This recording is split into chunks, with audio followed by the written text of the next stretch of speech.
ক্লাসে সবাইকে স্বাগতম।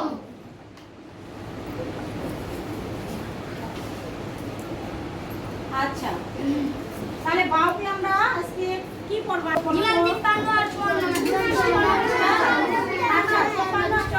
না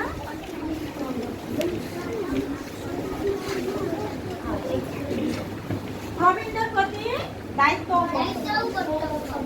আচ্ছা, প্রবীণ কারা বলো তো?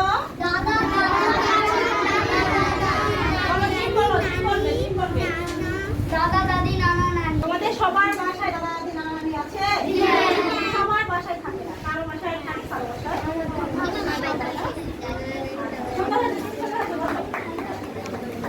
তাহলে এই প্রবীণদের প্রতি আমাদের কি আছে? দায়িত্ব আছে না? আছে?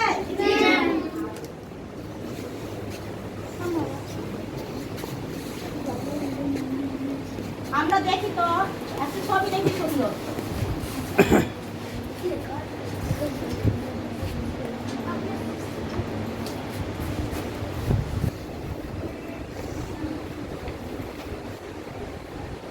ছবিটা সুন্দর করে দেখো, সবাই মনোযোগ দিয়ে দেখবে। সবাই মনোযোগ দাও। আচ্ছা, কিছু আচ্ছা, সেমি বলো কি দেখা যাচ্ছে ছবিতে? একজন বৃদ্ধ মহিলা, তাই না? তারপরে তুমি বলো আর কাকে দেখা যাচ্ছে? হ্যাঁ, একজন ছেলে আর একজন মেয়েকে দেখা যাচ্ছে, আর মাঝখানে একজন বৃদ্ধ মহিলা। এখন ছেলে মেয়ে দুটো কি করছে দেখো তো? সেবা করছে না গল্প করছে? কার সেবা করছে? কিভাবে সেবা করছে? তার মানে ওই বৃদ্ধ মহিলা অসুস্থ, তাই না? এখন রবিউল বলো যে ওই বৃদ্ধ মহিলা কে হতে পারে? তোমার কি ধারণা কে হতে পারে? নানি। আচ্ছা, কবির বলো তো কে হতে পারে? দাদি হতে পারে। আর কে হতে পারে? মাই বলো। ফুপিয়া হতে পারে। অনেকের ফুপি থাকে, অনেক বয়স্ক হতে পারে না? হ্যাঁ, ফুপিয়া হতে পারে।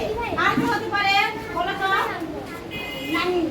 নানি কেন? নানি তো হয়ে গেছে। আর কে হতে পারে? বলবে না। আর কে হতে পারে? খালা। আর কে হতে পারে? বড় মা, তাই না? ইনারাও এরকম বয়স্ক থাকতে পারে, তাই না? আমাদের পরিবারে প্রশ্ন আছে।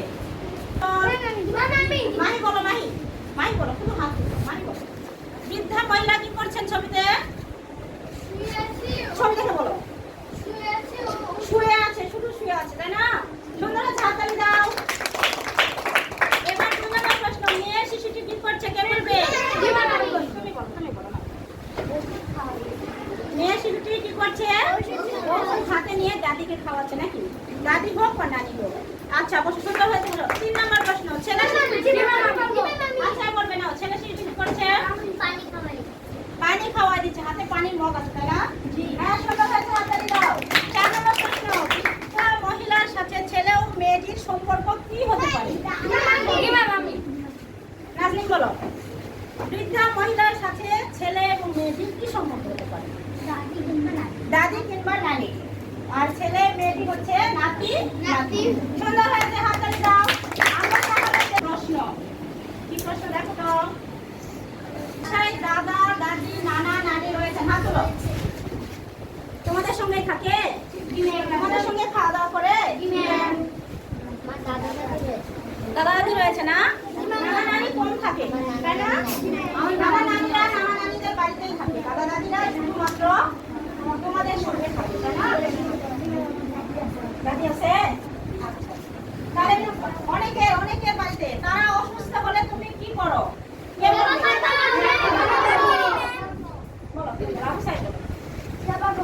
হ্যাঁ, তারা অসুস্থ হলে তুমি কি করো? সেবা করো। সুন্দর হয়েছে, হাততালি দাও। তুমি কিভাবে সেবা করবে? ধরো তোমার বাড়িতে তোমার দাদি আছে, তুমি কি অসুস্থ হয়েছে, তুমি কিভাবে সেবা করবে?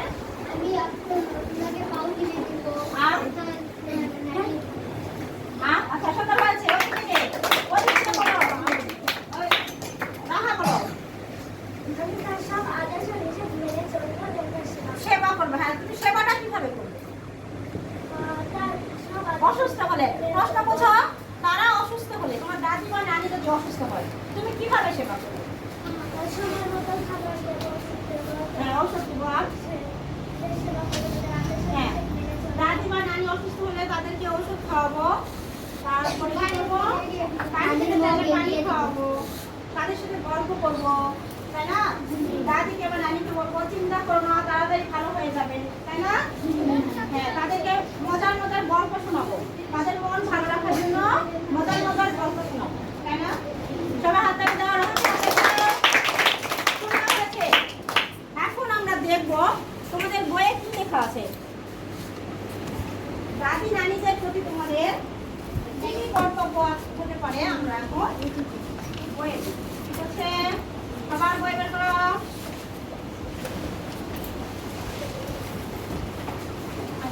আমাদের আরেকটা বই বের করো। বলেছ পরিবারের এইসব প্রবীণ সদস্য আমাদের নিকট পরম শ্রদ্ধেয় ও সম্মানীয় ব্যক্তি। পরম কি বলতো? শ্রদ্ধেয় ও সম্মানীয় ব্যক্তি। এরা আমাদের অত্যন্ত স্নেহ করেন এবং আমাদের কল্যাণ কামনা করেন। কল্যাণ মানে ভালো, মঙ্গল কামনা। কল্যাণ মানে ভালো বা মঙ্গল কামনা। তারা আমাদেরকে যত্ন সহকারে লালন পালন করেছেন, আদর স্নেহ করেছেন,